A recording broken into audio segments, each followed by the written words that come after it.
Айрыкча эне катары майылдыгы бар жарандардын, мүмкүнчүлүгү чектелген балдардын колдоо багытындагы жана бүгүн пенсия пособие боюнча бүгүнкү иштеп жаткан мыйзамдарга өзгөртүүнү сунуштайм. Мен жаш үй бүлөлөр үчүн турак жайларды куруу, жумуш орундарын түзүүнү сунуштайм.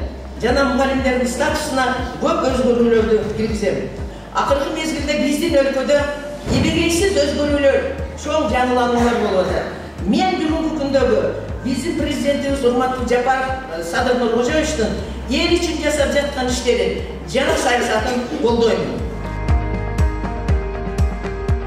Ал эжеке каяка барбасын өзүнүн иштеген жерин өнүктүрүп, гүлдөтүп, жакшы иштерди, ийгиликтерди аткарган. Ата-эне катары айтып кетсем, биздин балдарыбыз үчүн деле өтө көп жакшылыктарды кылган. Тандоодон адашпай Гүлайым Эгемназаровнаны тандап алганга элди чакырып кетем. Анткени мээримдүү эне, жакшы аял, бардык ишти аткара билген эркек мүнөз жакшы адам катары тааныйбыз. Адам бул көп этаптуу иштерден өтүп, элдин арасында көп иштерди кылып, такталып, такшалып, пышып, жетелип калган кадрлардын бири да Машарапова. Машарапова бул өзү жашап турган үйүн садикке берди да. Мен ошол жерде жашап көрдүм да көзүм.